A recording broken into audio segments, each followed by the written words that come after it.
je suis en mode création, géométrie, standard primitif, je vais créer une boîte. Vous cliquez, vous déterminez la distance de base XY locale, vous déplacez votre souris vers le haut, vous validez avec un clic pour déterminer maintenant le Z local. Vous pouvez remarquer que si vous mettez par exemple en mode rotation via E au clavier, les rotations s'effectuent par rapport au centre de la première face créée.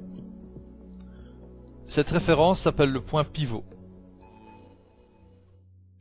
Dans cette vidéo, nous allons aborder ensemble la problématique du changement d'échelle. Je vais me mettre en mode transformation Move. J'appuie sur Shift majuscule. Maintenant, je choisis l'axe X. Mon doigt est toujours enfoncé sur majuscule. Et je déplace l'objet. Il me propose comme ça un menu permettant de faire une copie, une instance, une référence. Les concepts de copie, d'instance, de référence, nous verrons par la suite. Je vais simplement valider les propositions par défaut qui est copie. Je vais choisir le nombre de copies, 2. Je valide.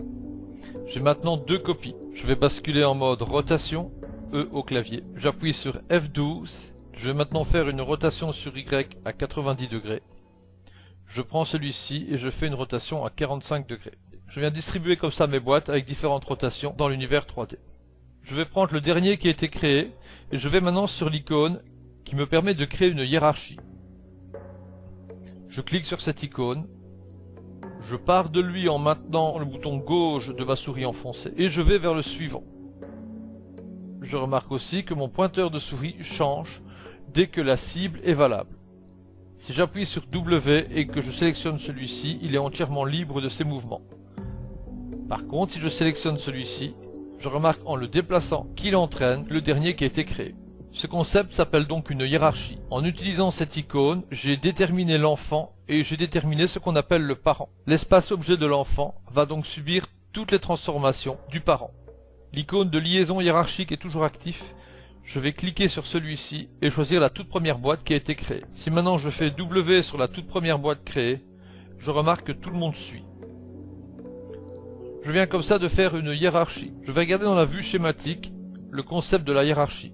Nous avons ici l'espace objet de la boîte 1 qui entraîne l'espace objet de la boîte 2 qui elle-même entraîne l'espace objet de la boîte 3. Nous pouvons remarquer par contre que les contenus d'espace objet ne sont pas liés entre eux. Ils sont simplement tributaires de leur espace objet respectif. Si j'enlève base object, je ne vois plus que les espaces objets. C'est eux qui subissent les liaisons hiérarchiques. Il y a une autre représentation qui est dans ce menu. Le box 1 est supérieur au box 2, qui lui-même est supérieur au box 3.